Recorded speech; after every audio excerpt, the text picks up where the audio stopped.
Kitty a passé toute sa vie à Saltmere, un village de pêcheurs grisâtres où il ne se passe jamais rien, jusqu'au jour où elle trouve sur la plage un inconnu inconscient qui ne se souvient même pas de son nom. Et un énorme loup blanc commence à l'observer depuis la lisière de la forêt.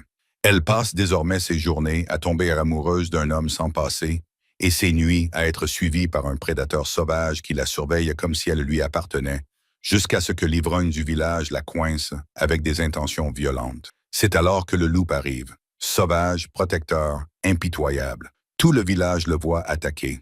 Au matin, ils veulent le traquer. Mais alors que la peur se répand à Saltmere, l'inconnu de Kitty commence à se réveiller dans des endroits étranges, couvert d'égratignures qu'il ne peut expliquer.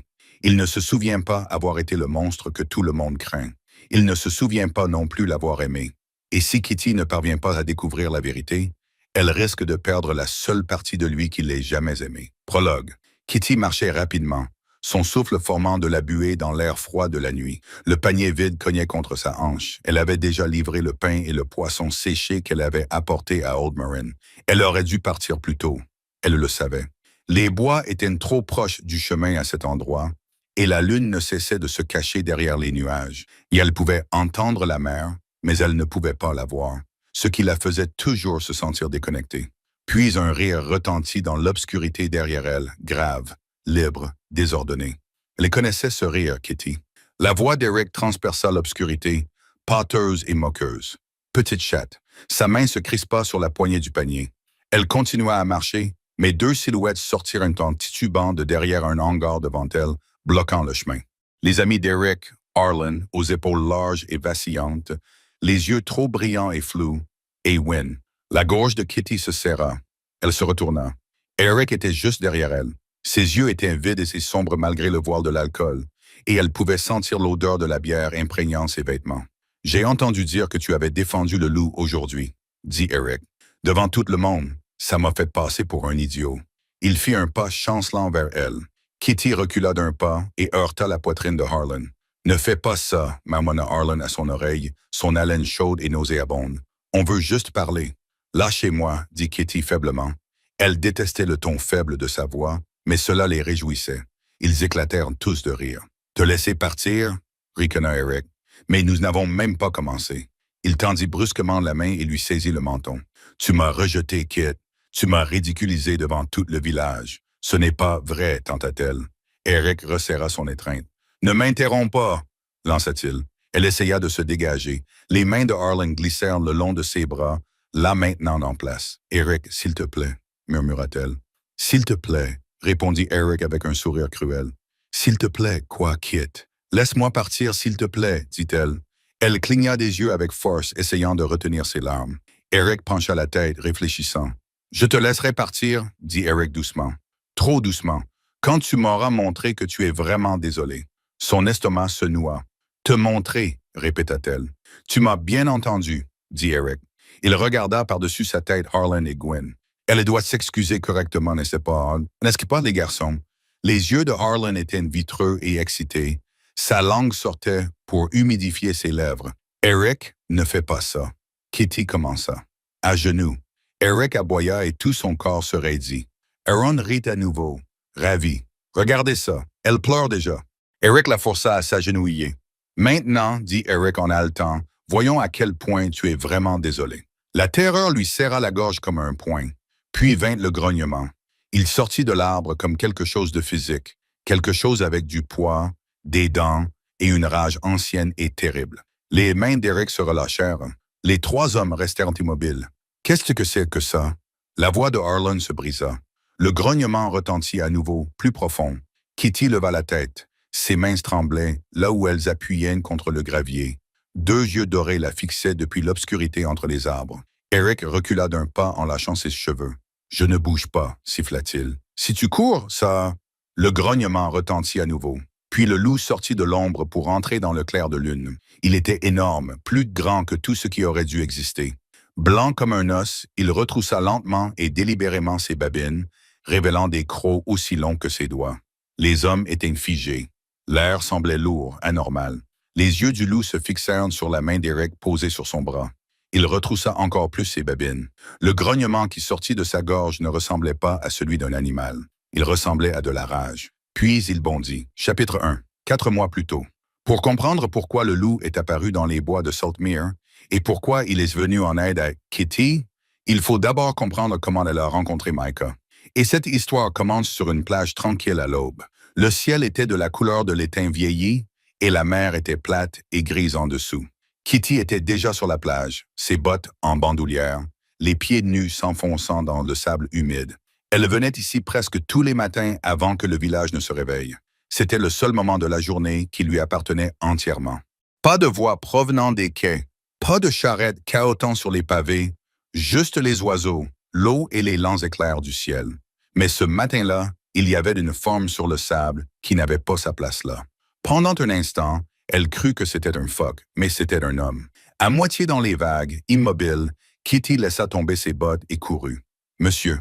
Elle tomba à genoux à côté de lui. Il était d'une beauté qui n'avait pas sa place dans un endroit comme Saltmere, dans un monde de viscères de poissons et d'eau grise. L'eau léchait ses jambes, ses hanches, mais le haut de son corps était hors de portée, et sa chemise, d'un tissu raffiné, plus raffiné que tout ce qu'elle avait jamais vu, était déchirée. Le visage de Kitty s'empourpra. Elle pouvait tout voir. Son torse large, ses muscles durs. Elle avait déjà vu des hommes torse nus, mais là, c'était différent. Cela provoqua en elle une sensation nouvelle, comme un nœud dans le ventre. Elle se surprit à suivre du regard les contours de son corps. « Concentre-toi », se dit-elle, mais ses mains tremblaient lorsqu'elle se pencha sur lui et pressa son oreille contre sa poitrine. Sa peau était froide, mais elle pouvait sentir les battements lents et réguliers de son cœur contre sa joue. Il était vivant. Elle leva les yeux vers le chemin au-dessus de la plage, le cœur battant à tout rompre. Heureusement, le vieux Brennan se traînait vers les quais. « Hé, Brennan !» cria-t-elle. « À l'aide! Allez chercher de l'aide !» Il la regarda en plissant les yeux, perplexe, puis finit par retourner vers le village lorsqu'il comprit. Kitty se retourna vers l'inconnu. Elle le tira plus loin sur le sable, loin des vagues qui tentaient toujours de l'emporter, et écarta les cheveux mouillés de son visage. Elle n'avait jamais voulu toucher quelqu'un auparavant. Pas comme ça. Pas avec cette curiosité douloureuse et désespérée de savoir quelle sensation lui procurerait sa peau sous ses doigts. Il ouvrit les yeux d'un bleu pâle et la regarda. Kitty en oublia de respirer. « Où ?» commença l'homme. Sa voix était rauque, brisée, et même cela fit battre son cœur. « Vous êtes sur une plage, » lâcha-t-elle. « Je veux dire, un miroir de sel, » continua-t-elle désespérément. « Vous avez échoué sur la plage, ce qui est possible. Vous pouvez le voir, évidemment. Arrêtez de parler, pensa-t-elle. Arrêtez de parler tout de suite. » Il essaya de s'asseoir et grimaça. « Comment vous appelez-vous » demanda-t-elle, essayant de paraître normale. Il ouvrit la bouche, la referma, secoua lentement la tête. « Je ne sais pas, dit-il, et le regard perdu dans ses yeux était pire que tout. Je ne me souviens pas. » Il regarda autour de lui comme si la plage pouvait lui donner des réponses. « Vous vous souvenez de quelque chose ?» insista Kitty. « Un bateau, une tempête. »« Non, » répondit-il d'une voix brisée. « Rien. » Il regarda ses mains comme si elles appartenaient à quelqu'un d'autre, comme s'il les voyait pour la première fois. La peur sur son visage lui serra le cœur. Puis Kitty entendit des voix. Brennan revenait et il avait amené d'autres personnes. Elle pouvait les voir sur le chemin au-dessus d'elle, la silhouette imposante de son père, les épaules voûtées de Garrick, d'autres personnes qui se rassemblaient. Elle n'avait que quelques secondes, peut-être moins. Kitty regarda l'inconnu, son beau visage perdu. Elle savait ce qui arriverait s'il n'avait pas de nom, s'il n'avait pas d'histoire. Salt ne faisait pas confiance à ce qu'il ne pouvait pas expliquer. Il le renverrait, le rejetterait à la mer, et elle ne le reverrait plus jamais. Cette pensée était insupportable. Elle devait trouver une solution. Elle devait. « Micah, décida-t-elle. Il cligna des yeux. « Pardon ?» demanda-t-il perplexe. « Tu t'appelles Micah, dit-elle en se penchant vers lui. Tu es tombé d'un bateau. Tu t'es cogné la tête, mais tu t'appelles Micah. Tu comprends ?» Il la fixa du regard. Elle le fixa en retour. « Mais c'est lui qui a commencé. »« S'il te plaît, murmura-t-elle. Fais-moi confiance, tu t'appelles Micah. » D'une certaine manière, cela lui semblait juste. D'une certaine manière, cela ne semblait presque pas être un mensonge. « Micah, » répéta lentement l'homme. « Oui, souffla-t-elle. » Les voix se rapprochaient. Elle pouvait entendre son père l'appeler. Micah la regarda avec ses yeux impossibles. « Merci, » dit-il doucement. Il ne ressentait pas ce qu'elle ressentait. Elle pouvait le voir. Son visage exprimait de la gratitude, de la confusion, de la peur, mais pas cette chose sauvage et désespérée qui lui tordait les entrailles. pas ce désir. Il ne la connaissait pas, ne la connaissait pas. Mais quand il la regardait ainsi, elle savait que cela n'avait pas d'importance. Elle était déjà perdue. Chapitre 2. La place du marché sentait le sel, le poisson et la fumée de la forge du forgeron. Kitty déplaça son panier d'une hanche à l'autre et essaya de se concentrer sur la tâche qui l'attendait. Livrer la prise du matin à l'étal du vieux Garrick. Elle n'y parvenait pas. La forge se trouvait juste en face de la place, et Micah était à l'enclume, torse nu.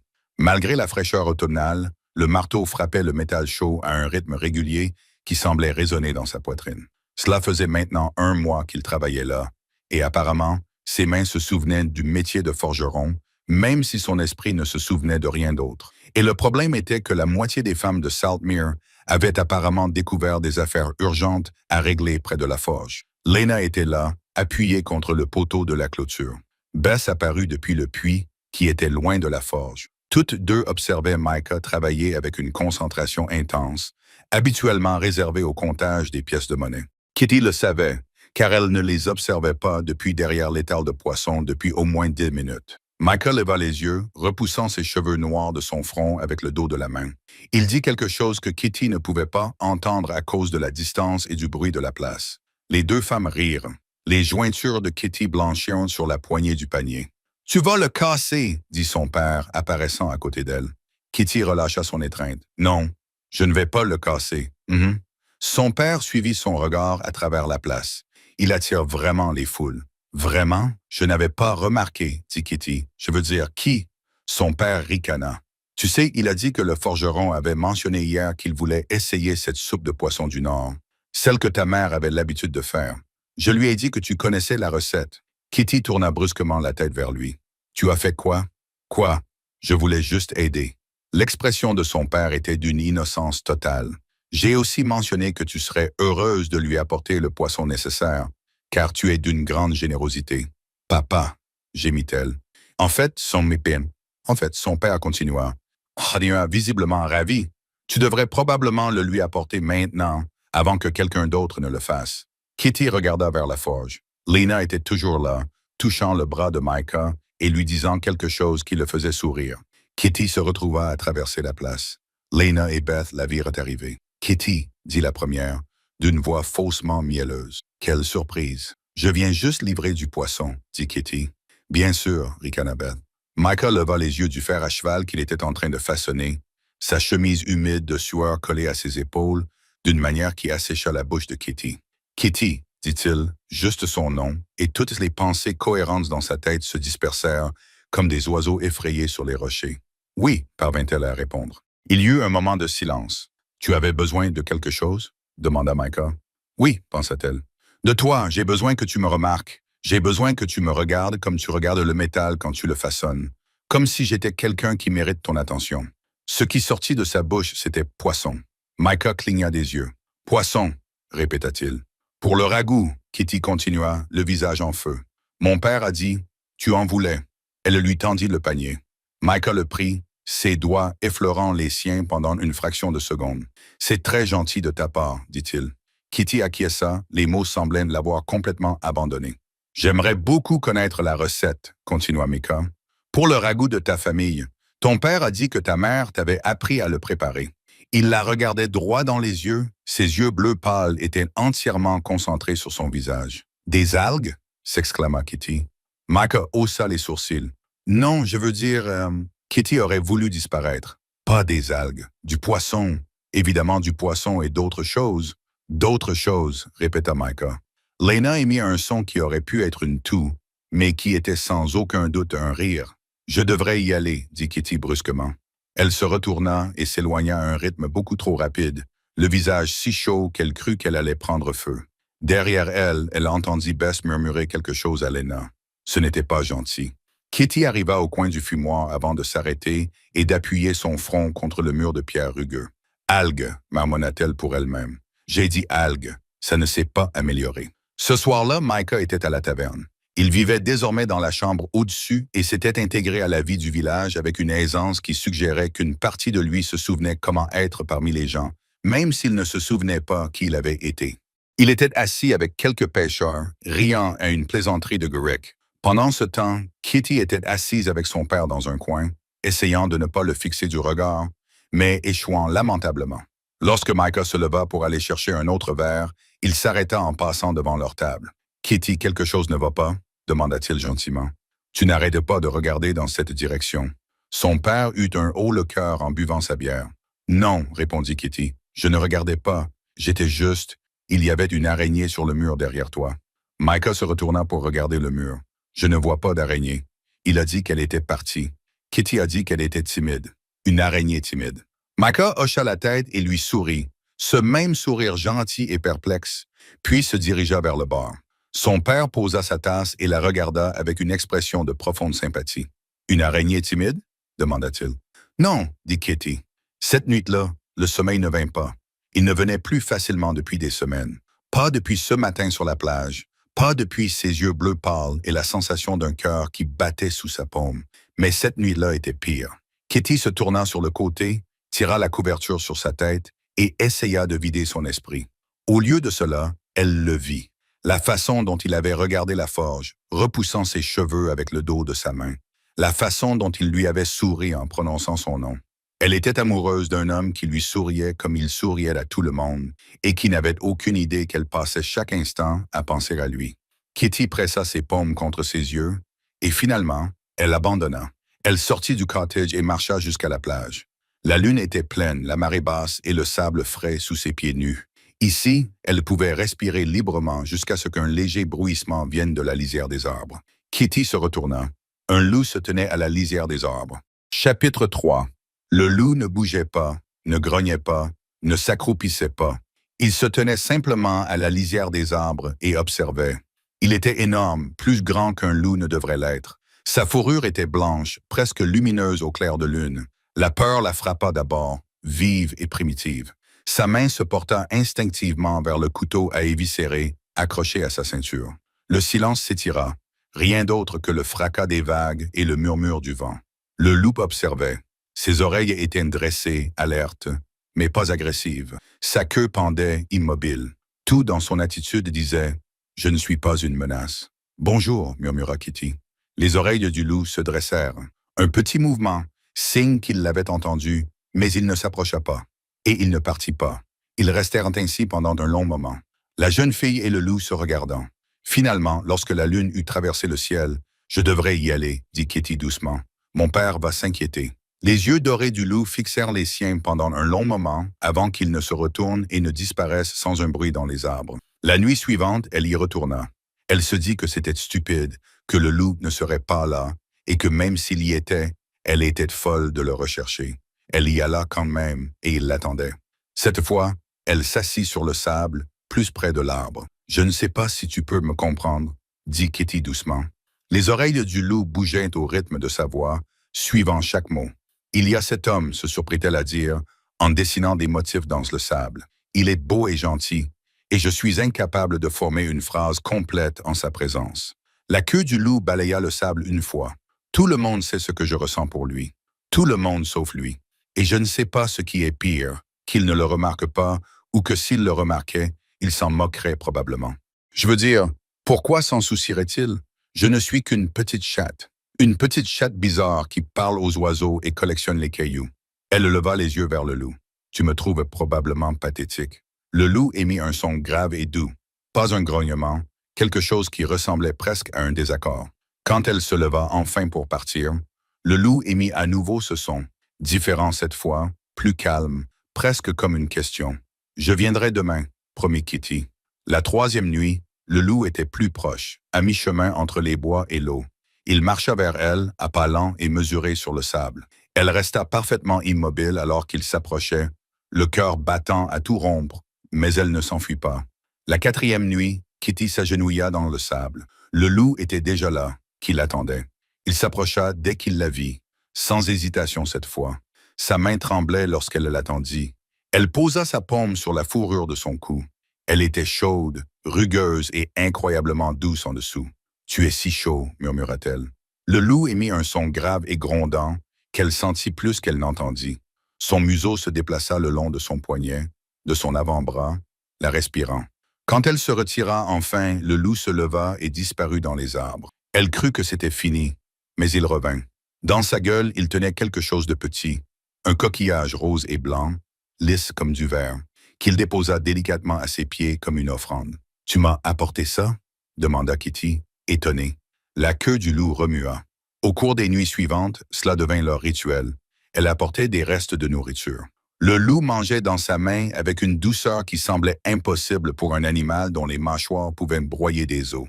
Et chaque nuit, il lui apportait quelque chose, un morceau de coquillage, vert et givré par les vagues. Elle les gardait dans une pochette sous son oreiller. Pendant la journée, elle les sortait parfois et les tenait dans sa main, passant ses doigts sur chacun d'eux, se souvenant. Et elle n'en parlait à personne, ni à son père, qui s'inquiéterait, ni à personne dans le village, qui penserait qu'elle avait perdu la tête. C'était à elle.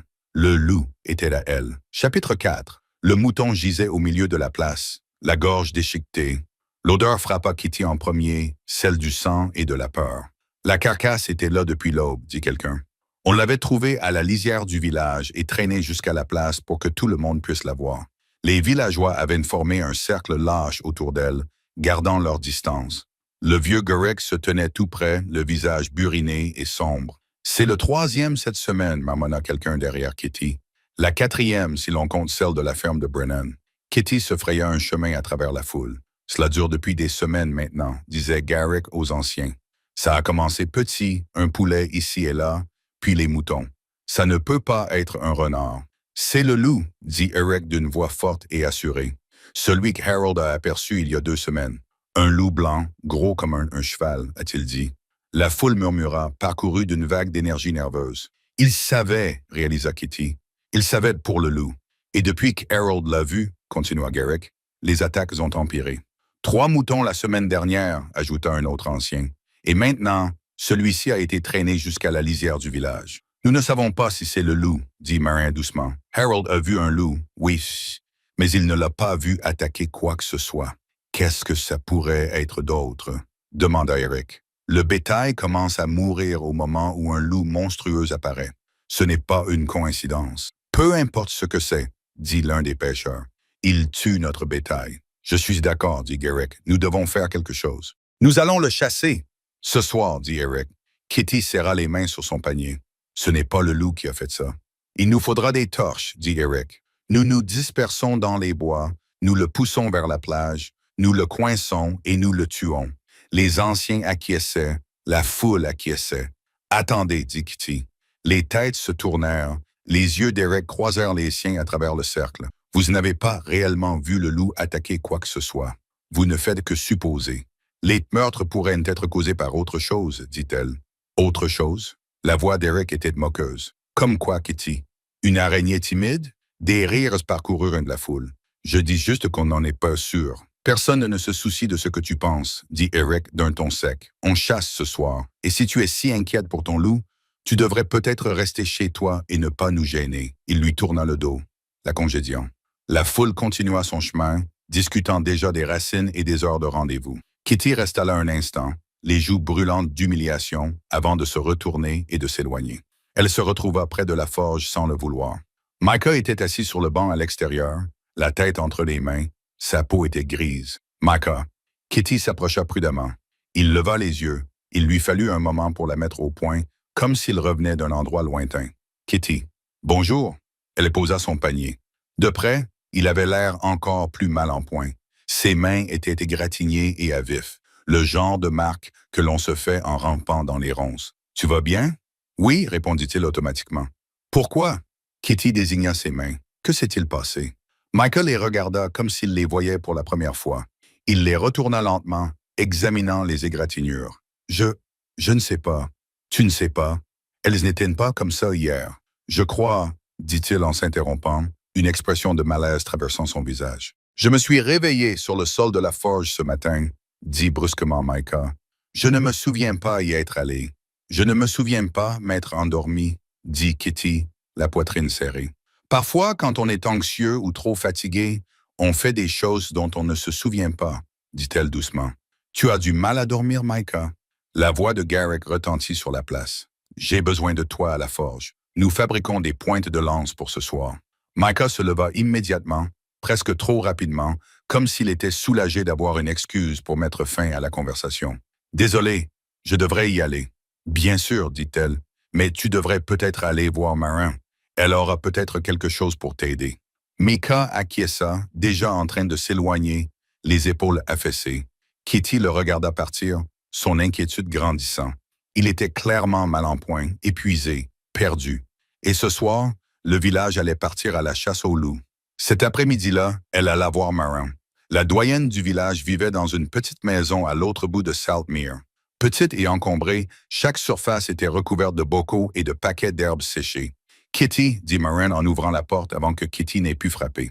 Entrez. Elle lui indiqua une chaise et commença à rassembler des bocaux sur ses étagères sans qu'on le lui demande. Tu veux quelque chose pour le forgeron? Demanda Marin. Ce n'est pas une question. Comment as-tu? Tu as l'air d'essayer de réparer quelque chose. Et tu as des vues sur ce garçon depuis qu'il s'est échoué sur la plage. Le visage de Kitty s'empourpra. Ce n'est pas vrai. Ne mène pas à une vieille femme. Marin posa 3 pots sur la table. Il a du mal à dormir. Quelque chose comme ça. Marin resta silencieuse un instant, pensive, puis elle reprit son travail, mélangeant des feuilles séchées dans un petit sac en tissu. Racines de valérie, camomille, lavande. Dis-lui de le faire infuser dans de l'eau chaude avant de se coucher. Ça devrait l'aider à dormir au moins. Elle ferma le sac. Merci, dit Kitty en le prenant. Combien je dois? Rien, fit Marin en agitant la main. Considère ça comme un geste de gentillesse. Kitty aurait dû partir à ce moment-là. Mais l'inquiétude lui pesait sur la poitrine, et la maison de Marin lui semblait sûre. Marin n'avait rien reproché au loup plus tôt. Et parce que les yeux de la vieille femme étaient bienveillants, parce que Kitty était si fatiguée de porter seule ce secret, elle lui raconta tout au sujet du loup, des nuits sur la plage. Marin écouta sans l'interrompre. Lorsque Kitty eut enfin épuisé ses mots, la vieille femme resta silencieuse pendant un long moment. C'est peut-être un métamorphe, dit finalement Marin. Kitty cligna des yeux. Un quoi?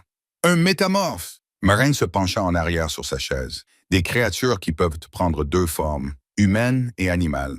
L'esprit de Kitty se vida, puis se mit à tourner à toute vitesse. Un métamorphe, une créature qui pouvait être à la fois humaine et animale. Son loup pouvait-il être un homme? Cette idée était folle, mais une fois qu'elle s'était installée dans son esprit, elle ne pouvait plus s'en défaire. Mais s'il peut se transformer, dit lentement Kitty, si c'est une personne, pourquoi ne se retransformerait-il pas? Se montrer? Marin haussa les épaules. Peut-être qu'il ne peut pas. Peut-être qu'il ne se souvient plus comment faire. Chapitre 5. Aujourd'hui.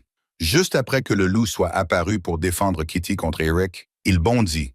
Tout se passa en un instant.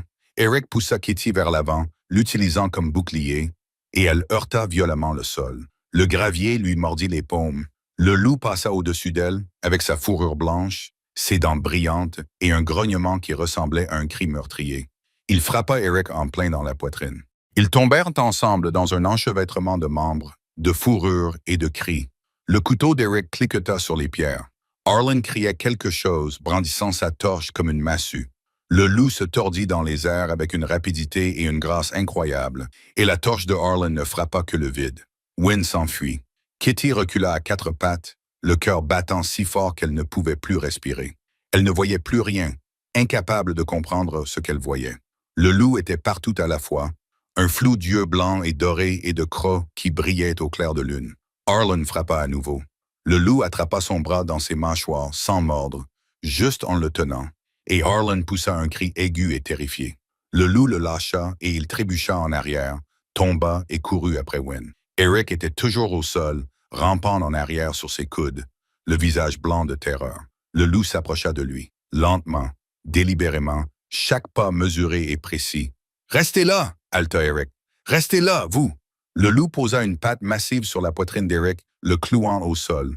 Eric se tut. Le loup baissa la tête jusqu'à ce que son museau soit à quelques centimètres du visage d'Eric. Il retroussa les lèvres. Ses énormes crocs brillaient. Eric pleurait. De vraies larmes coulaient sur son visage. Tout son corps tremblait.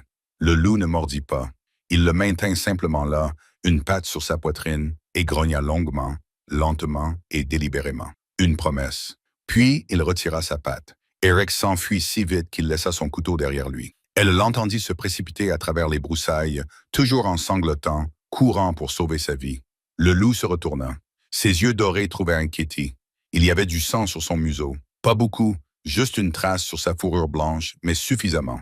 Ses flancs se soulevaient, sa respiration était haletante. Ses yeux étaient sauvages, pas tout à fait concentrés, comme s'il était quelque part entre la réflexion et l'instinct. Pendant un instant, elle vit ce que le village voyait. Un monstre, un prédateur, énorme et ensanglanté, debout dans l'obscurité, la violence encore palpable dans chacun de ses muscles. Puis il poussa un sifflement, un son doux et aigu, presque une question. Presque « Es-tu blessé ?» La sauvagerie disparut de ses yeux. Ce qui restait était familier, c'était le sien. Kitty se remit debout. Elle enroula ses bras autour de son cou et le sentit trembler. Le grand prédateur qui venait de disperser 3 hommes adultes tremblait comme une feuille. « Je sais », murmura-t-elle dans sa fourrure. « Tu me protégeais. » Le loup se blottit contre elle, sa tête massive nichée sous son menton.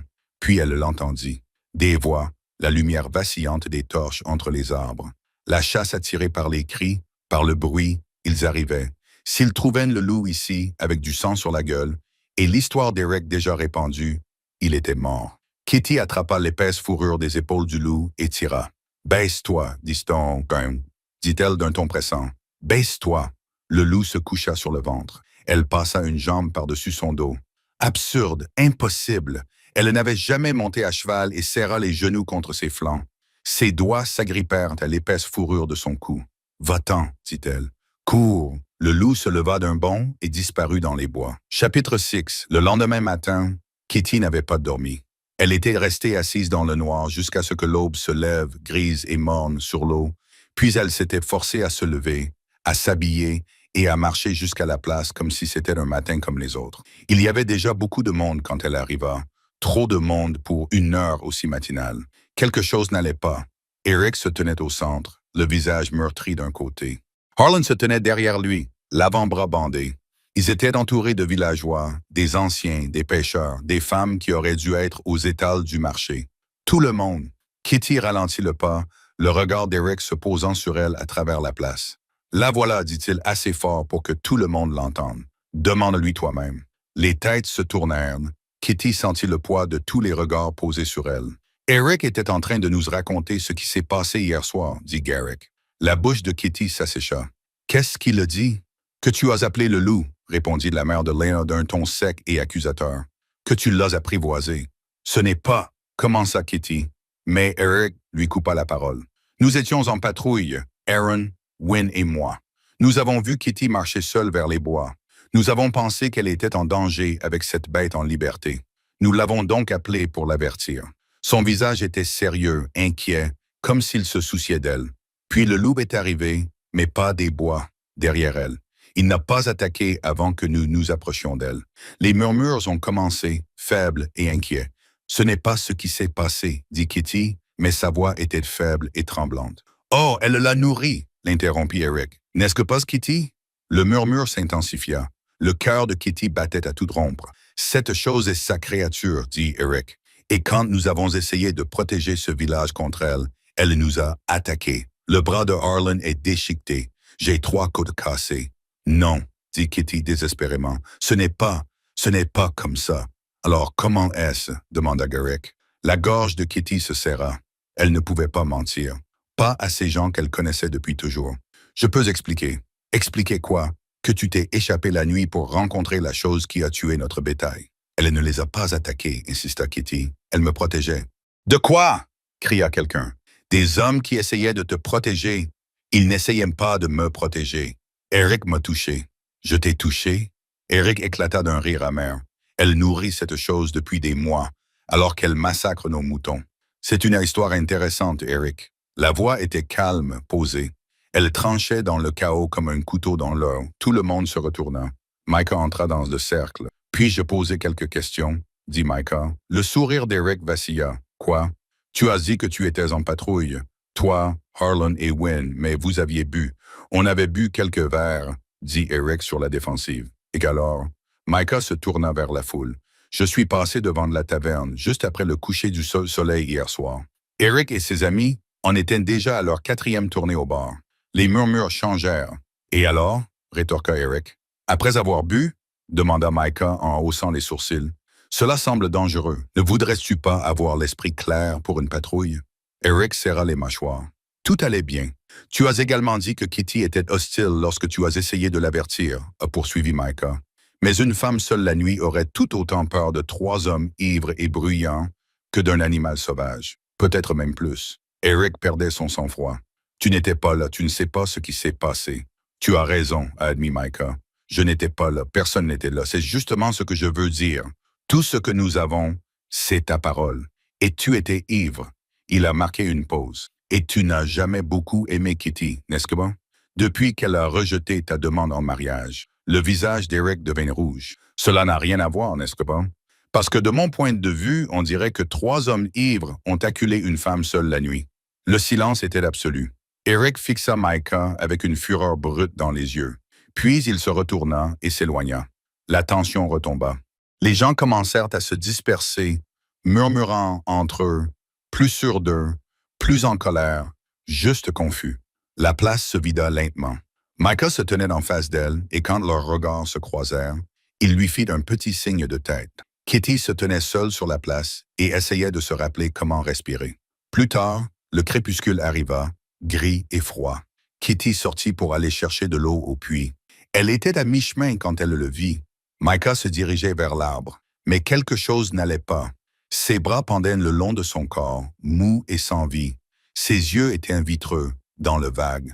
Kitty laissa tomber le seau et courut. « Micah » appela-t-elle. Il ne réagit pas. Elle le rattrapa et lui saisit le bras. « Micah, attends, Micah. » Elle toucha son visage. Sa peau était froide. « Micah, tu m'entends? » Rien. Pas même un signe de reconnaissance. Il retira son bras de son étreinte et continua à marcher vers les bois. « Micah, arrête !» dit Kitty désespérément. Elle regarda frénétiquement autour d'elle, mais la place était vide. Tout le monde était rentré pour dîner. Elle attrapa à nouveau son bras et utilisa tout son poids pour essayer de l'arrêter.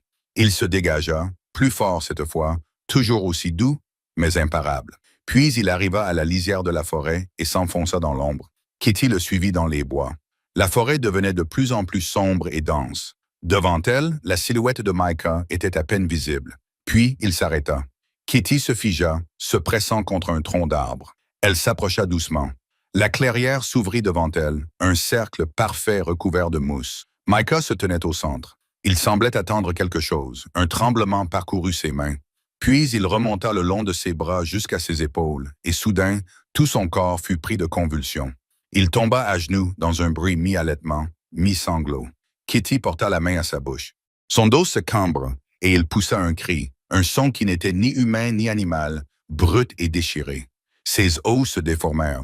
Elle pouvait l'entendre, un bruit humide et grinçant. Sa colonne vertébrale se courba vers l'arrière. Ses épaules s'affaissèrent vers l'avant. Ses doigts s'épaissirent, s'allongèrent. Kitty se mordit la main pour ne pas crier. De la fourrure poussa à travers sa peau comme du givre se répandant sur du verre, blanche et dense, recouvrant son corps par vagues. Ses vêtements se déchirèrent alors que son corps s'élargissait, se transformait. Son visage changea en dernier. Sa mâchoire s'allongea dans un craquement. Son nez et sa bouche s'avancèrent, se remodelant. Moins d'1 minute. Tout cela prit moins d'1 minute. Quand ce fut terminé, le loup se tenait là où Micah s'était agenouillé. Son loup. Les restes déchirés des vêtements de Micah gisaient éparpillés autour de lui. Kitty tremblait tellement qu'elle dut s'appuyer contre l'arbre. Le loup leva la tête. Ses narines se dilatèrent, testant l'air. Il tourna lentement en rond, à la recherche de quelque chose, puis il la trouva. Il traversa la clairière en 3 longues enjambées et se fraya un chemin à travers les broussailles jusqu'à ce qu'il se trouve juste devant elle. Il pressa son museau contre sa paume. Il poussa un doux sifflement aigu et appuya son front massif contre sa poitrine. Soulagé, le loup était soulagé de l'avoir trouvé. Les jambes de Kitty se dérobèrent sous elle. Elle s'agenouilla et enroula ses bras autour du cou du loup, enfouissant son visage dans son épaisse fourrure blanche. « Je sais, murmura-t-elle, je sais qui tu es. Tout va bien. » Le loup émit un grognement qui signifiait qu'il était satisfait. Il s'enroula autour d'elle, son corps chaud et solide. Bien sûr que c'était lui. Le timing, l'épuisement, les égratignures sur ses mains, les nuits perdues, la façon dont le loup la regardait avec ses yeux dorés. Elle aurait dû s'en rendre compte plus tôt. « Nous devons partir, dit-elle doucement. Les chasseurs sont toujours là-bas. S'ils te trouvent... » Elle se leva. Le loup se leva avec elle, se pressant contre elle. Ils traversèrent ensemble les bois. Chaque craquement de branche lui semblait être un chasseur. Chaque voix lointaine la faisait se figer. Sa maison apparut à travers les arbres, sombre, son père toujours parti à la recherche avec les autres hommes. Elle le conduisit à travers le jardin jusqu'à la porte arrière, puis monta l'escalier étroit jusqu'à sa petite chambre. Le loup fit 2 fois le tour de la pièce, testant le sol avec ses pattes, puis se coucha à côté de son lit avec un profond soupir. Kitty s'agenouilla à côté de lui. « Tu ne sais pas, n'est-ce pas? » murmura-t-elle. « Tu ne sais pas que tu es lui. Tu ne te souviens pas du tout avoir été Micah. » Les yeux du loup étaient à demi fermés, déjà en train de sombrer dans le sommeil. Il posa son menton sur son genou. Elle repensa à ce que Marin avait dit. « Peut-être qu'il ne sait pas ce qu'il est. »« Je suis la seule à le savoir, » dit-elle doucement. « Je suis la seule à savoir que tu es le même. » Le loup émit un léger gémissement. Ses yeux se fermèrent complètement. Kitty ne dormit pas. Elle en était incapable. La nuit s'étira, longue et silencieuse. Dehors, elle entendait des voix lointaines. L'équipe de recherche continuait ses recherches. L'aube arriva, grise et hésitante, à travers les volets. Les yeux de Kitty brûlaient de fatigue. Elle se leva lentement, s'étira et se retourna pour voir où était le loup. Il avait disparu. Micah était allongé sur le sol, là où se trouvait le loup. Il était recroquevillé sur le côté, endormi, un bras replié sous la tête. Ses cheveux noirs tombaient sur son front, et il était complètement nu. Chapitre 7. Kitty retint son souffle lorsque Micah ouvrit lentement les yeux. Il la regarda d'abord avec une légère curiosité, une reconnaissance endormie, puis il sourit, chaleureusement et sans réserve. Le genre de sourire que l'on adresse à un visage familier quand on est encore à moitié endormi. Ce sourire lui transperça le cœur comme une flèche, puis son front se plissa. Il regarda autour de lui la petite pièce, les poutres en bois brut, le lit étroit, la fenêtre fermée.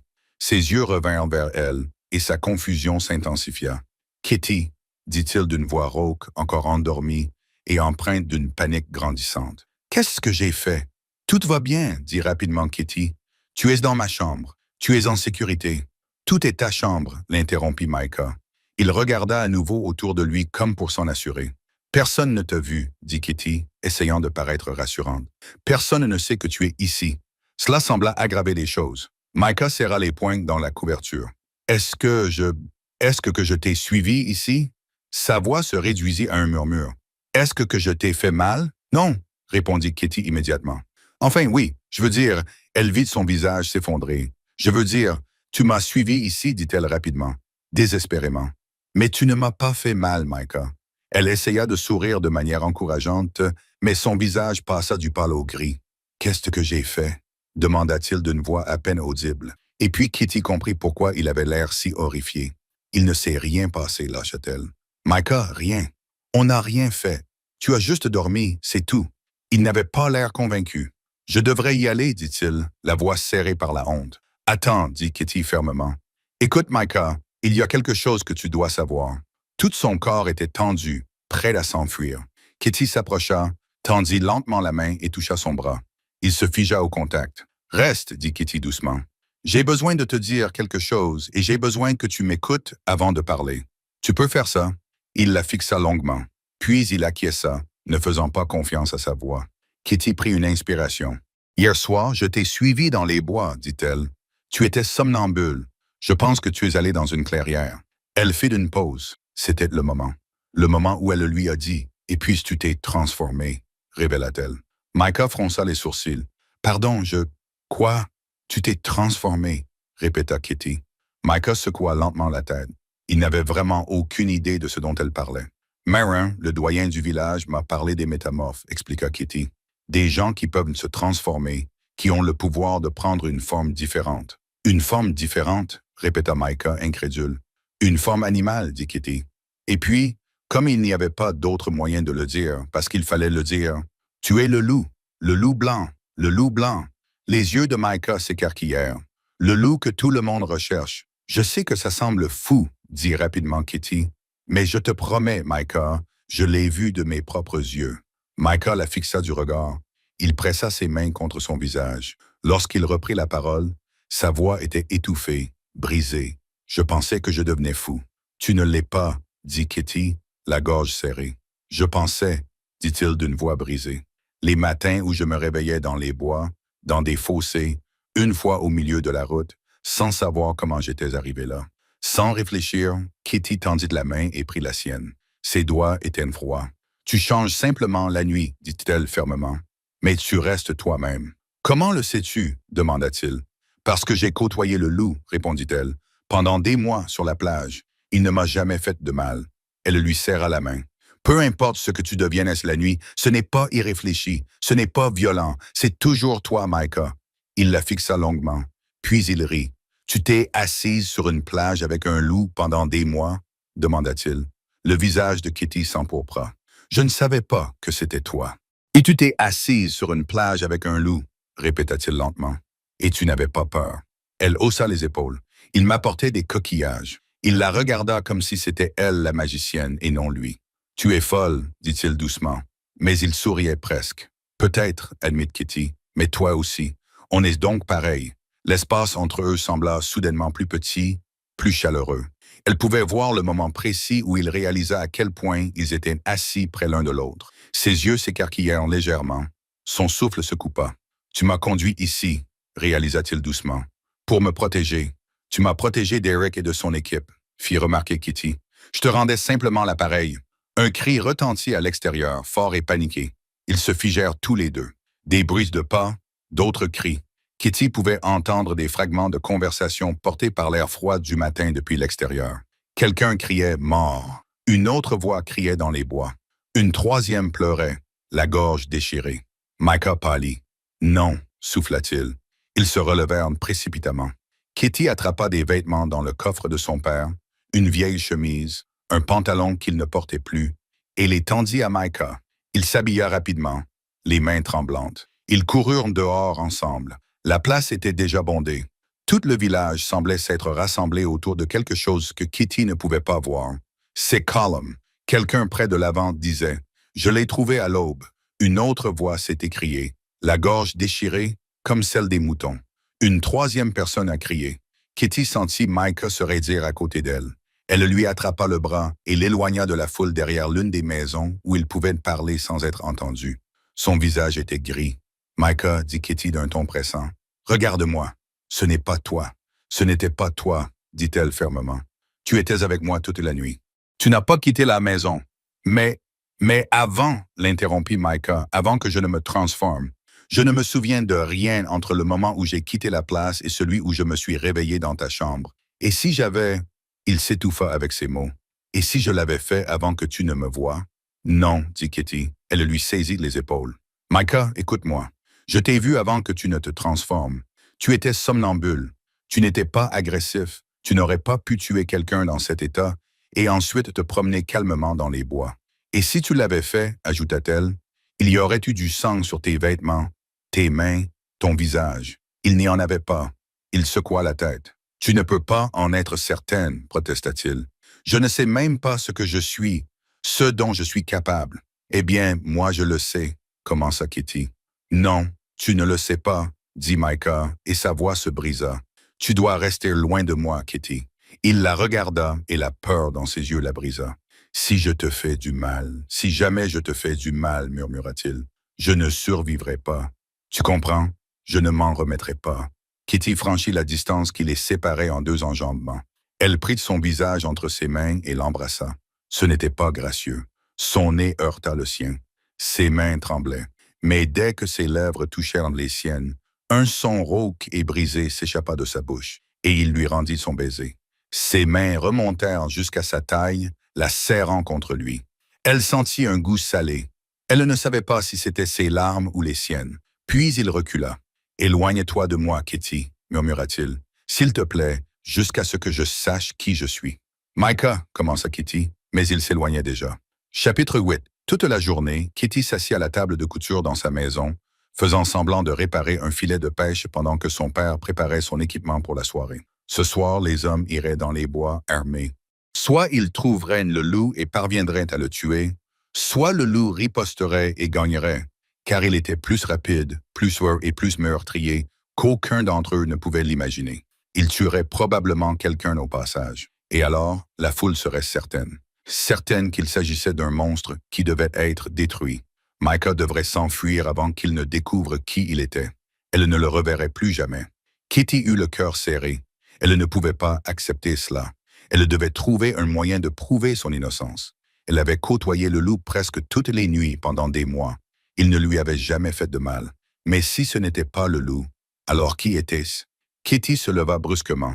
Le filet glissa de ses genoux. « Tu vas quelque part ?» demanda son père, levant les yeux de la lance qu'il était en train d'aiguiser. « Marens, » dit Kitty. La doyenne du village leva les yeux de son mortier et de son pilon, tandis que Kitty fermait la porte de sa maison. « J'ai besoin de quelque chose, » dit Kitty. « Une potion soporifique, la plus forte que tu aies. Quelque chose qui assommerait un cheval. » Le visage buriné de Marin ne montra aucune surprise. « 5 gouttes dans de l'eau, » dit Marin en sortant une petite bouteille sombre. Kitty la prit. Puis elle trouva Micah à la forge alors que le soleil de l'après-midi commençait à décliner vers le soir. « Kitty, » dit-il en la voyant. « La chasse a lieu ce soir, » dit Kitty. « Mais j'ai un plan, Micah, pour prouver ton innocence. » Il se retourna vers la forge. « Kitty, écoute-moi, » dit-elle. Le silence s'éternisa, puis il acquiesça. Kitty prit une inspiration. « Et si nous pouvions prouver que tu n'étais pas le loup ce soir? Et si, pendant la chasse, tu n'étais pas capable de te transformer? » Les mains de Micah s'immobilisèrent sur le tisonnier. « Comment? »« Une potion soporifique, » répondit Kitty. « Assez puissant pour maintenir un homme adulte inconscient pendant des heures. Si tu le prends avant le début de la chasse, alors si quelque chose arrive ce soir, nous saurons que ce n'était pas toi. » Micah se tourna vers elle. L'espoir dans ses yeux était presque douloureux à voir. « Et si ça ne marche pas sur le loup? » demanda-t-il. « Alors on t'attachera d'abord, » répondit Kitty. Elle pouvait voir la guerre dans ses yeux. « Pourquoi fais-tu cela pour moi? » demanda-t-il finalement. « Parce que je t'aime, » pensa-t-elle. « Parce que tu es à la fois l'homme dont je suis tombée amoureuse sur la plage et le loup qui m'apporte des coquillages. Parce que je ne peux pas te perdre. Parce que tu es innocent, dit-elle. Et je peux le prouver. » Micah la regarda longuement. Puis il acquiesça. Où? Le hangar à bateau était froid et sentait le goudron et l'eau salée. Kitty arriva la première, alluma une seule lanterne et la posa sur une caisse renversée. Les ombres qu'elle projetait étaient longues et vacillantes. Micah arriva juste au moment où la dernière lueur disparaissait du ciel. « Assieds-toi, » dit-elle doucement en lui indiquant un endroit dégagé sur le sol. Kitty sortit la bouteille de sa poche, compta les gouttes dans un verre d'eau. Micah but d'un trait. « Combien de temps avant que ça fasse effet? » demanda-t-il. « Bientôt, » répondit Kitty. Elle s'agenouilla à côté de lui avec la corde. Elle commença par ses poignets, enroulant la corde avec soin, en formant une boucle qui tiendrait bien mais ne le couperait pas. S'il se transformait, les pattes du loup étaient plus grandes que des mains humaines. La corde tiendrait toujours, mais ne se resserrerait pas et ne lui ferait pas mal. « Qui t'a donné la drogue? » demanda Micah. Ses mots commençaient à devenir légèrement indistincts. « Morin, » répondit Kitty. « Elle sait ce qu'elle fait. » Les paupières de Micah se fermèrent. « Oui, je peux. » Il gloussa d'un rire détendu et endormi. « Je peux le dire. » Il essaya d'ouvrir les yeux. Kitty passa à ses chevilles, les mêmes nœuds soignés, en testant chacun d'entre eux. « D'ici demain, j'espère que nous saurons qui te tend un piège, » dit-elle doucement. « Me tendre un piège? » demanda Micah d'une voix endormie. Kitty s'assit à côté de lui, si près que leurs épaules se touchaient presque. « Oui, quelqu'un doit te piéger. Eh bien, le loup, parce que si ce n'est pas toi, alors c'est quelqu'un d'autre, n'est-ce pas? » La tête de Micah tomba sur son épaule. « Kitty, » murmura-t-il. La façon dont il prononça son nom, douce et intime, presque tendre, la fit frissonner. « Oui, » demanda-t-elle. « Non, » gémit-il comme si parler et rester éveillé lui était extrêmement difficile. « Ne reste pas ici. »« Dors, Micah, » lui dit-elle. Elle commença à lui caresser les cheveux du bout des doigts. Il frissonna à son contact. « Kitty » répéta-t-il, luttant pour prononcer ces mots. « Tu rentres chez toi, n'est-ce pas? Ne reste pas ici avec moi. Ce n'est pas sûr. »« Je ne resterai pas, » dit Kitty. Ce n'était pas un mensonge, elle ne resterait pas dans la remise. « Bien, » marmonna-t-il. Il marqua une pause. « Et toi, tu rentres chez toi, n'est-ce pas? »« Oui, Kitty. » Elle ne répondit pas, se contentant de continuer à lui caresser les cheveux. « Dors, » dit-elle à la place. Il essaya de la regarder. « Ah, Kitty, » dit-il, puis il gémit et ferma les yeux. Elle attendit que sa respiration s'approfondisse, que tout son poids s'appuie contre son épaule. Puis elle le secoua doucement. Micah. Sa tête reposait contre elle, la tension qui habitait habituellement sa mâchoire, et ses épaules avaient complètement disparu. Elle passa ses doigts sur sa pommette, gravant ce souvenir dans sa mémoire, car ce qu'elle s'apprêtait à faire était dangereux, et si quelque chose tournait mal, non, elle ne pouvait pas penser ainsi. Elle le déplaça avec précaution, posant sa tête sur une voile pliée. « Désolé. » murmura-t-elle en repoussant une fois de plus ses cheveux en arrière. « Je ne peux pas rentrer à la maison. Nous devons savoir pour ton bien. » Elle prit sa lanterne, puis elle sortit du hangar et s'enfonça dans la nuit. Son plan était simple, dangereusement simple. Si Micah était ligoté et inconscient, incapable de se transformer, incapable de bouger, alors tout ce qui arriverait cette nuit-là ne pourrait pas être lui. Mais elle devait être dans les bois pour en être témoin. La forêt s'étendait devant elle, sombre et vaste. Elle pouvait déjà entendre des voix au loin. La foule se rassemblait, se dispersait, commençait la chasse. Les mains de Kitty tremblaient tandis qu'elle serrait la lanterne. Elle était terrifiée, mais elle devait le faire pour Micah. Elle s'avança entre les arbres. La lanterne projetait un petit cercle de lumière autour d'elle, repoussant l'obscurité, mais la rendant également visible. Elle avançait lentement, essayant de rester silencieuse, même si chaque pas semblait incroyablement bruyant. Elle pouvait entendre la chasse se propager dans la forêt, le craquement des branches, les hommes qui s'appelaient les uns les autres. Un bruit à sa gauche la fit se figer. Les voix se rapprochaient, son cœur battait à tout rompre. S'il la trouvait seule ici, il lui poserait des questions auxquelles elle ne pourrait pas répondre. Il pourrait même l'accuser de conspirer avec le loup. Elle devait se cacher. Les voix se faisaient de plus en plus fortes. Elle pouvait voir la lumière des torches scintiller entre les arbres. Elle éteignit sa lanterne, se plongeant dans l'obscurité. L'absence soudaine de lumière la désorientait. Elle voyait à peine ses propres mains. Seul le faible clair de lune filtrant à travers la canopée éclairait un peu. Les voix étaient très proches maintenant. Kitty tomba à genoux et rampait dans un épais buisson, se plaquant contre le sol. Des branches lui éraflaient le visage. Quelque chose de pointu lui transperçait la paume. La lumière des torches balayait les buissons. Elle retint son souffle. Deux hommes passèrent à quelques centimètres d'elle. « Il faudrait vérifier du côté de la plage », disait quelqu'un. Ils continuèrent leur chemin. La lumière de la torche s'estompa. Kitty expira bruyamment. Elle commença à ramper pour sortir et sentit quelque chose à côté d'elle. Du tissu, des vêtements. Quelqu'un était dans les buissons avec elle. La terreur la saisit. Elle tourna lentement la tête. Cela ne bougeait pas. Quoi que ce fût, c'était complètement immobile. Peut-être juste des vêtements abandonnés, pensa-t-elle désespérément. Les hommes revenaient vers elle, balayant les buissons avec leurs torches. La lumière balaya à nouveau les buissons. Et dans ce bref éclair, Kitty vit ce qui se trouvait à côté d'elle. Un corps, un homme mort couché sur le côté, les yeux grands ouverts et vitreux, du sang sur la bouche. Finn, l'amie de son père. Le cri lui échappa avant qu'elle ne puisse l'arrêter. Elle se débattit en arrière, se précipitant hors des buissons. « Qui est-ce là ?» appela une voix, des pouces se précipitant vers elle. Kitty essaya de se lever pour courir, mais ses jambes ne répondaient pas. Une torche apparut au-dessus d'elle, puis un visage. « Eric, Kitty, » dit-il, l'air choqué. Derrière lui, Wynne tenait une autre lampe torche. « Que faites-vous ici? » Elle fut envahie par un sentiment de soulagement. Quelqu'un qui pourrait nous aider. « Elle est là. Elle est là? » haleta-t-elle. « Il y a quelqu'un dans les buissons. »« Calme-toi, » dit Eric en s'accroupissant à côté d'elle. « Tu es blessé? »« Non, je ne suis pas blessé. »« Il y a un corps, » dit Kitty. « Dans les buissons, juste là, je l'ai touché. » L'expression d'Eric changea. Il échangea un regard avec Wynne. « Un corps. Finn, » dit Kitty. Des larmes coulaient sur son visage. « C'est Finn. Il est mort. »« Montre-moi, » dit Eric. Il l'aida à se relever. Elle désigna les buissons d'une main tremblante. « Là, » dit Eric en la dépassant pour s'enfoncer dans les buissons. Sa lampe torche éclaira l'endroit d'où elle s'était enfuie. Kitty resta immobile, se serrant dans ses bras.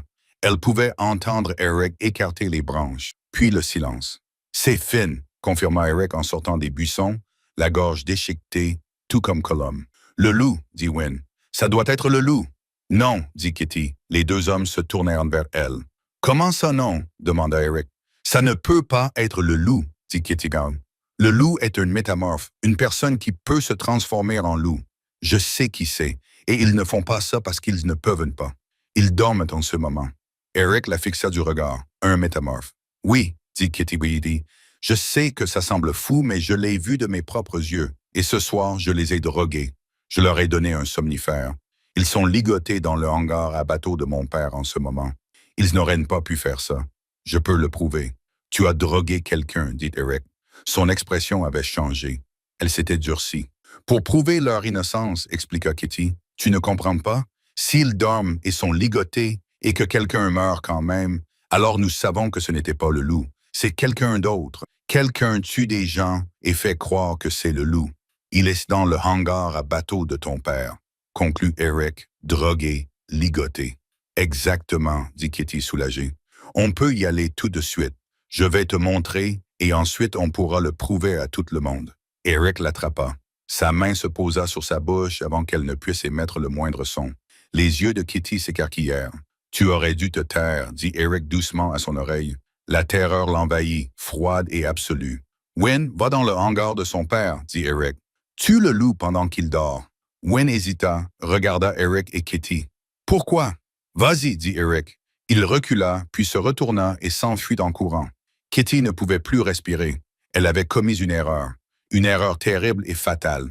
Et Micah, drogué, sans défense et ligoté dans le hangar à bateau, n'avait aucune idée de ce qui l'attendait. Chapitre 9. Kitty essaya de se débattre, se jeta en arrière, tenta de lui piétiner le pied. N'importe quoi. Arrête, siffla Eric à son oreille. Tu sais à quel point ça a été facile de tuer Colum et Finn? Quelque chose de froid se pressa contre sa gorge. Du métal. Tranchant. Un couteau contre la gorge. Eric continua à parler comme si de rien n'était. Ensuite, je maltraite la carcasse avec une lame recourbée, pour que ça ressemble à des griffes. Un loup blanc dans les bois et soudain, tous les moutons morts sont l'œuvre d'un monstre. Les gens sont tellement stupides quand ils ont peur. Kitty poussa un cri contre sa paume. « Si seulement tu m'avais épousée, petite chatte, » dit Eric. Tout cela aurait pu être évité. Mais non. La petite Kitty préférait observer les oiseaux et collectionner des cailloux plutôt que d'écarter les jambes pour un homme. Il la poussa violemment contre un tronc d'arbre. Le choc lui coupa le souffle. Colum cassait mépris et Finn connaissait tous les meilleurs spots de pêche. Kitty parvint à tourner légèrement la tête, suffisamment pour voir son visage. Il avait l'air fou. « Reprendre l'entreprise de ton père aurait été une décision intelligente, » continua Eric. Mais il ne voulait pas abandonner ses spots et ses bateaux à quelqu'un d'autre que le mari de sa petite fille. Il la fit pivoter pour qu'elle lui fasse face, tout en gardant le couteau sur sa gorge. « Le loup est parfait, » dit Eric, les yeux brillants. « Tant qu'il est en vie, tout ce que je fais lui est imputé. Chaque mort, une couverture parfaite. » Kitty se remit à se débattre. « Je t'en prie, » allaita-t-elle. « Tu as ce que tu voulais. Tes concurrents sont morts. Je t'épouserai même. Tout ce que tu veux. Je t'en prie, ne lui fais pas de mal. » Le sourire d'Eric s'élargit. « Lui? Tu veux dire ta bête? Il n'a rien fait, » pleura Kitty. « Tu le sais bien. Je t'en prie, Eric. » Eric appuya plus fort le couteau. « Je ne pense pas, car le tueur fera de moi un héros. L'homme qui a sauvé Saltmere de la bête. Après ça, ils me donneront tout ce que je veux. » Son sourire devint cruel, et je n'aurais même pas besoin de t'épouser pour l'obtenir. Kitty essaya de se dégager de son emprise. « Tu ne t'en tireras pas comme ça. Je le dirai à tout le monde. » Eric rit. « Comment vas-tu faire ça quand je t'aurai tranché ta jolie petite gorge, Kitty? » Oh, tout le monde sera horrifié d'apprendre ce que le loup a fait à la pauvre petite Kitty stupide. Peut-être que ton pauvre père au cœur brisé sera heureux de me confier ses affaires pour te venger. Il appuya plus fort avec le couteau, et je n'aurai même pas besoin de te supporter. Kitty ouvrit la bouche pour crier. Eric la recouvrit à nouveau de sa main. Tu aurais dû rester chez toi. Il retira le couteau et le positionna. Elle pouvait voir l'intention dans ses yeux. Le couteau se dirigea vers sa gorge et le loup le frappa de côté comme une avalanche avant qu'il ne puisse frapper. Un flou blanc de muscles et de fureur qui attrapa Eric en plein mouvement et le jeta au sol. Eric hurla. Kitty trébucha en arrière, haletante. Le loup est là, mais il était censé être ligoté. Comment? Le loup plaqua Eric au sol, ses mâchoires se refermèrent sur son bras, celui qui tenait le couteau, et le tordirent. Le bruit des os qui se brisaient était sec et humide. Eric hurla à nouveau, aigu et terrifié. Il donna un coup de poing au crâne du loup. Le loup broncha à peine. Il lâcha son bras et se jeta sur sa gorge. Sans hésitation, sans pitié. Les cris d'Eric devinrent liquides, puis cessèrent. Tout fut fini en quelques secondes. Le loup se tenait debout au-dessus du corps d'Eric, haletant. Puis il tituba. « Micah! » haleta Kitty. Elle courut vers lui et tomba à genoux à côté de l'imposante silhouette blanche. Le loup tourna la tête vers elle. Ses yeux dorés s'assombrissaient, vitreux de douleur. Et puis elle la vit. La blessure. Une profonde entaille le long de son flanc gauche. « Non !» souffla Kitty. « Non, non, non !» Elle pressa ses mains contre la blessure. La lumière des torches vacillait à travers les arbres. Kitty releva brusquement la tête. La foule fit irruption dans la clairière. 12 hommes, peut-être 15, armés de haches, de fourches et de lances. Son père était parmi eux. Ils virent d'abord le corps d'Eric, le sang, la gorge déchiquetée, puis ils virent le loup. « Tuez-le » cria quelqu'un. La bête avait tué Eric. Une lance se leva, les torches se rapprochèrent, le loup leva la tête. Ses yeux dorés s'assombrissaient, mais il montrait quand même les crocs. Kitty se leva. Elle se plaça entre le loup et la foule. Elle tremblait, mais elle écarta les bras. « Vous devrez d'abord me tuer, dit-elle. » Sa voix résonna dans la clairière comme une cloche. « Kitty, écarte-toi, dit son père. Cette chose a tué Eric. »« Eric a tué Colum, » cria Kitty. « Eric a tué Finn. Eric a essayé de me tuer. Le loup m'a sauvé. Elle est folle. Quelqu'un a commencé. Je ne suis pas folle. Eric m'a tout avoué. Il tuait des gens et rejetait la faute sur le loup. » Kitty. Son père réessaya. « Non, elle tint bon. Vous devrez me passer sur le corps. Je ne vous laisserai pas lui faire de mal. » Derrière elle, le loup poussa un grognement. Un son grave et douloureux. Puis quelque chose changea. L'air se transforma. Il devint lourd, comme juste avant un coup de tonnerre. La respiration du loup s'accéléra, changea de rythme. Kitty se retourna. La transformation n'avait rien à voir avec celle qu'elle avait vue dans la clairière la première nuit. Celle-ci était rapide, fluide et presque douce, comme un nœud qui se défait enfin. La fourrure blanche recula comme du givre fondant au soleil. Le corps massif se contracta, se remodela, et en moins de temps qu'il n'en fallait pour respirer, là où le loup était resté debout, ensanglanté, Micah était maintenant allongé. La foule se tut, fixant l'apprenti forgeron gisant brisé dans la clairière. Kitty tomba à genoux à côté de lui. « Ce n'était pas lui, » dit-elle en levant les yeux vers les visages stupéfaits. C'était Eric. Sa voix se brisa. « Il est blessé. S'il vous plaît, laissez-moi l'emmener chez Marin. S'il vous plaît. » Personne ne bougea. « S'il vous plaît, » répéta Kitty. Son père fut le premier à sortir de la foule. Il s'agenouilla à côté d'elle, regarda le visage pâle de Micah et le sang. « Aidez-moi à le porter, » dit-il d'un ton bourru aux hommes derrière lui. Chapitre 10. La maison de Marin était bondée. Kitty était assise sur un tabouret bas en bois à côté de la table où Micah était allongé. Marin était penché sur lui. Derrière eux, le père de Kitty se tenait près de la porte avec le chef du village. « Kitty, » dit le chef du village, commence à parler. « C'est Eric qui a tué le mouton et les deux hommes, » dit Kitty. Le visage de son père devint gris. « Mais qu'est-ce que tu faisais là-bas, Kitty? »« Je devais faire quelque chose, » dit-elle. « Vous étiez tous tellement déterminés à tuer le loup. Alors tu as pensé que tu allais risquer ta vie pour un animal? » cria son père. « Micah n'est pas dangereux, » protesta Kitty. « Je n'arrive toujours pas à accepter le fait que Micah soit le loup, » marmonna le chef du village. « C'est un métamorphe, » expliqua Kitty en regardant Marin. « C'est vrai, en effet, il l'est, » dit Marin calmement. « Ce qui joue en sa faveur, ses blessures sont toutes guéries. »« Quoi? » Kitty se précipita à ses côtés. Sa peau était lisse, sans aucune marque. « Les métamorphes ont de fortes capacités de guérison, » dit Marin. « Alors, il va vivre ?» demanda le chef du village. « Il va vivre ?» confirma Marin. Kitty toucha la poitrine de Micah, à l'endroit où se trouvait la blessure. « Micah » appela-t-elle doucement. Il ne bougea pas et elle paniqua. « Pourquoi ne répond-il pas ?» Marin ricana. « Eh bien, tu lui as donné cette potion soporifique. Il a encore besoin de dormir pour se remettre. Mais alors, comment s'est-il réveillé plus tôt pour me sauver ?» demanda Kitty. Le sourire de Marin devint entendu. « J'ai ma petite idée.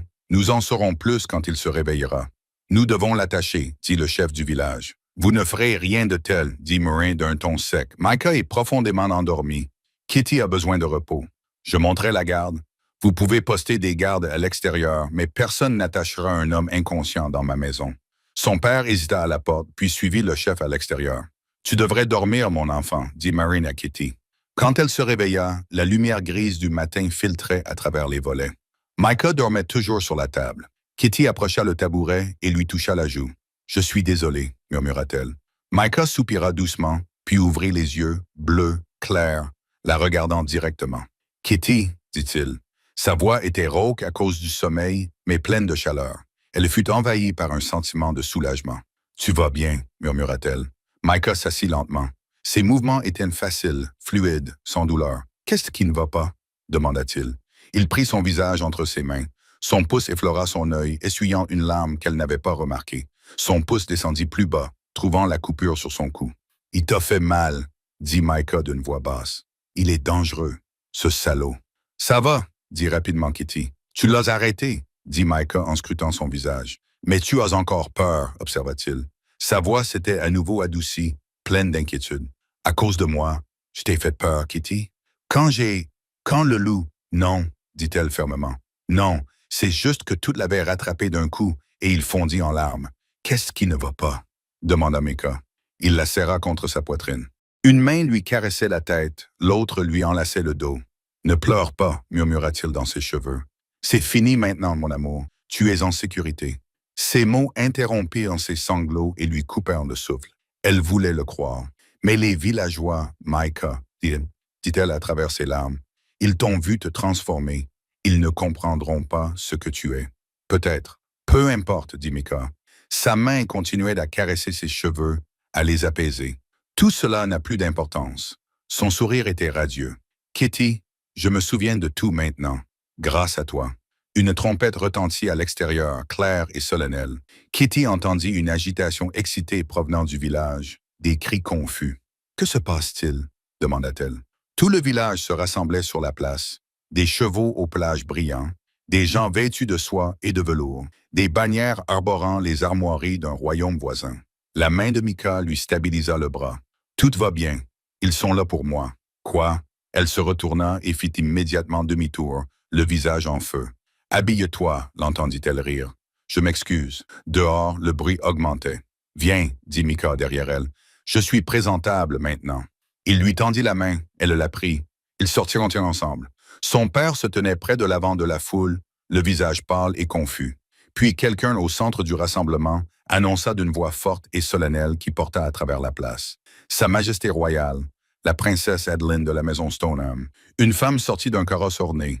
Elle portait une robe de soie vert clair tissée de perles et sur la tête une couronne d'argent délicate. Son visage avait quelque chose de familier, la forme de ses yeux, bleu pâle, tout comme ceux de Micah. « Où est-il » demanda la princesse. Sa voix trancha les murmures de la foule comme un couteau. « Qu'avez-vous fait à mon frère » La foule semblait paniquée, confuse. Le chef du village s'avança, l'air complètement perdu et intimidé, les mains jointes. « Madame, commença-t-il, votre majesté, pour vous. » L'un des membres de l'entourage de la princesse s'écria. « Votre majesté. » Le chef réessaya. Il s'inclina maladroitement. « Nous n'avons aucune idée de l'endroit où se trouve votre frère. Ne me mentez pas. La princesse dit qu'il est roi. Et croyez-moi, si un seul cheveu de sa tête est touché, tout le royaume souffrira pour Adeline. » Micah dit d'une voix qui n'était pas forte, mais qui portait loin. « Assez. » Il s'avança depuis la porte de Marine, toujours tenant la main de Kitty. Toute la foule autour de la princesse tomba à genoux comme un seul homme, tels des marionnettes dont on aurait coupé les fils. « Votre majesté, » dirent-ils à l'unisson, la tête baissée. La princesse elle-même ne s'inclina pas, mais Kitty vit son visage changer. « Micah » s'écria-t-elle. Elle se précipita vers lui et lui jeta les bras autour du cou. Micah dut lâcher la main de Kitty pour lui rendre son étreinte. Tout le village resta figé dans un silence stupéfait, Kitty comprise. « Que s'est-il passé? Où étiez-vous? » demanda la princesse. « Nous vous avons cherché partout pendant des mois. Je ne pouvais plus vous sentir. » Sa voix se brisa. « Je vous croyais mort. J'ai été maudit, » répondit simplement Micah. « Comment? » demanda la princesse. « Qui oserait? Votre majesté? » Le chef du village l'interrompit nerveusement. « Cet homme, il est soupçonné de meurtre. Il a tué Eric. »« Cet homme, dit la princesse en se tournant vers le chef avec une expression qui aurait pu geler le feu, est le roi Alpha Micah de la maison Stoneham, et il tuera qui bon lui semble. La place se tut. « Ma sœur, dit Micah d'un ton ferme, mais avec affection dans la voix, tu ne m'aides pas. »« Le roi Alpha, répéta faiblement le chef du village. L'esprit de Kitty se vida. Complètement. Le roi Alpha, Micah était un roi, elle l'avait ligoté dans le hangar à bateau de son père. « Je devais punir Eric, dit Micah en s'adressant à la foule. Il allait tuer ma Kitty. Il avait déjà essayé de lui faire du mal une fois auparavant. » Toute la foule, nouveaux venus et villageois confondus, se tourna vers elle pour la regarder. Elle s'éclaircit la gorge. « C'est vrai, dit-elle. Eric. C'était Eric qui a tué le bétail et qui a tué Colum et Finn, pas Micah. » Les villageois avaient l'air surpris. Des murmures se propagèrent parmi eux comme le vent dans les blés. « C'est vrai, dit une voix à l'arrière de la foule. Eric me l'a avoué. » Wynne s'avança. Il était pâle mais déterminé. Ses mains tremblaient légèrement, mais sa voix était ferme. Micah lui fit un petit signe de tête, juste un hochement de menton. Wynne lui rendit son signe. « Qui est-ce, Eric? » demanda la princesse. « Micah. Celui qui t'a maudite? »« Non, » répondit Micah en secouant la tête. « C'était la reine Vesper. Celle que tu as rejetée? » demanda la princesse, amusée. « C'est bien elle, » confirma Micah. Il grimaça. « Elle n'a pas apprécié mon rejet, ce qui était en partie ma faute, je suppose. Je n'ai pas été très prévenant dans ma façon de le lui dire. Quoi qu'il en soit, elle m'a maudit pour que j'oublie qui j'étais, expliqua-t-il. Pas seulement un roi, mais même un loup. Je ne me souvenais pas avoir besoin de me transformer. Et lorsque mon corps finissait par se transformer par nécessité, j'oubliais instantanément. J'oubliais que j'étais un homme lorsque j'étais un loup et que j'étais un loup lorsque j'étais un homme. C'est pourquoi je ne pouvais pas te trouver grâce au lien, demanda la princesse. Micah acquiesça. La malédiction était spécifique. Je resterais ainsi jusqu'à ce que quelqu'un puisse aimer mes deux moitiés sans savoir qu'elles ne faisaient qu'une. Il y eut un silence. Puis quelqu'un du village, Lena, dit « Oh, il parle de Kitty. » Quelqu'un d'autre, sans doute Bess, dit « Oui, ça doit être Kitty. » Et maintenant, tout le monde acquiesçait en murmurant son accord. « Oui, Kitty aime Micah. Elle est amoureuse de lui depuis qu'il s'est échoué ici. C'est tellement évident. » Kitty avait envie de mourir. Non seulement c'était vrai, embarrassant, douloureux, évident, mais maintenant elle allait perdre Micah de toute façon parce qu'il était roi et qu'elle n'était que la fille d'un pêcheur qui parlait aux oiseaux. Et Micah se tourna vers elle. « Merci, Kitty, » dit-il doucement. La princesse la regarda aussi. Elle sourit, mais c'était un sourire poli. « Oui, merci, petite paysanne, » dit-elle, comme si Kitty n'avait aucune importance dans son monde. Micah se tourna vers sa sœur et grogna, les yeux brillants. « Tu t'adresses à ma compagne et à ta future reine, » dit-il. « Sois plus respectueuse. » Les yeux de la princesse s'écarquillèrent, puis elle rayonna. « Oh » s'exclama-t-elle, « c'est ta compagne, vraiment. »« Oui » répondit Micah. Sa voix s'était adoucie. Il regardait à nouveau Kitty. Il y eut un mouvement à la porte et Marin apparut. « Comme je le pensais, » dit la vieille femme avec un sourire satisfait. « C'est pour cela qu'il a pu se réveiller quand tu avais besoin de lui, malgré le courant d'air. Tu es sa compagne. »« Je ne sais pas trop ce que cela signifie, » murmura Kitty. « Il t'expliquera, ma chérie, » dit Marin avec un petit sourire. Micah prit les deux mains de Kitty. Elle leva les yeux vers lui, vers cet homme qui était apparemment un roi et qui pouvait avoir n'importe qui. « Tu m'as trouvé sur une plage sans rien, » dit-il, « et tu m'as donné un nom. » Son sourire était doux, tendre, et sans le savoir, tu as deviné juste, parce que tu me connais, Kitty. Tu as senti notre lien même quand je ne le pouvais pas. Kitty fronça les sourcils. « Notre lien ?» demanda-t-elle. Il lui caressa la joue. « La connexion entre nous, » dit-il. « Le lien qui nous unit déjà, même si je ne t'ai pas encore revendiqué comme il se doit. Tu le sens, n'est-ce pas, Micah ?» protesta-t-elle en détournant le regard. « Tu es un roi. Je ne suis qu'une simple... » Il la força à le regarder, sa main douce mais ferme sur son menton, inclinant son visage vers le sien. « Tu t'es assise avec mon loup, » dit-il, « et tu n'as jamais eu peur. Et quand tout le village voulait sa mort, tu t'es interposé devant lui et tu les as mises au défi de passer par toi. » Sa voix était calme mais pleine d'émotion. « Tu m'aimais avant de savoir qui j'étais. Tu aimais le loup avant de savoir qu'il était moi. » Il prit une inspiration. « Tu es ma compagne, Kitty, l'autre moitié de mon âme. Et si tu veux bien de moi, j'aimerais beaucoup faire de toi ma reine. » Son esprit se vida. Complètement, totalement vide. Tout le monde la regardait, les villageois qu'elle connaissait depuis toujours, la princesse avec sa couronne et ses vêtements de soie, les soldats avec leurs épées et leurs bannières. Mais cela n'avait aucune importance. Rien de tout cela n'avait d'importance, car Micah, son Micah, qui était apparemment un roi, mais qui était aussi l'homme qui s'était échoué sur sa plage, qui s'était transformé en loup, la regardait. Elle voulait dire quelque chose de beau, quelque chose digne d'une reine. Mais ce qui sortit fut « Je suis couverte de sang. » Silence. Puis Micah rit. « Est-ce que ça veut dire oui ?» demanda-t-il. Ses yeux pétillaient de joie. Elle l'embrassa, se jeta sur lui, se mit sur la pointe des pieds et pressa ses lèvres contre les siennes devant tout le village. Elle l'embrassa et il la rattrapa, ses bras enroulés autour de sa taille. Tout le monde applaudit, le bruit était assourdissant et Kitty sut, debout sur la place avec cet homme impossible qui était pourtant le sien, qu'elle le suivrait n'importe où. Lui, le lien qui les avait toujours rapprochés. Merci beaucoup de m'avoir écouté. Avant de partir, sachez qu'une toute nouvelle histoire exclusive est désormais disponible à l'achat sur mon Patreon. The way back home suit Harper alors qu'elle retourne dans sa cabane de montagne pour découvrir que les 3 louveteaux qu'elle a sauvés sont désormais devenus des loups-garous adultes qui revendiquent tous un lien de reproduction avec elle. Vous pouvez acheter l'histoire seule ou me suivre gratuitement sur Patreon pour voir mes publications et mes mises à jour, ou vous inscrire avec une contribution pour débloquer des chapitres bonus et du contenu exclusif. Le lien se trouve dans la description. J'ai hâte de savoir ce que vous en pensez, Lily.